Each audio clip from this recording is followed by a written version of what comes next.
Hello and welcome back to HardReset.Info. In this video I will show you how to scan QR codes with Android 2025. And let's begin.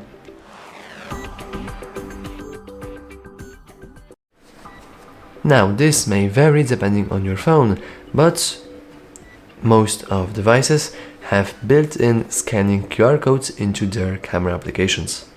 However, some phones do not have this option. If you're wondering, I am currently using Google Pixel for these videos. So, for me, the best way to scan QR codes without downloading any kind of third-party software is to simply click the Google Lenses option.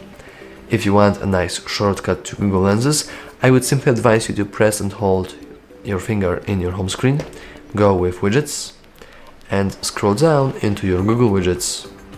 And here you have a nice search bar.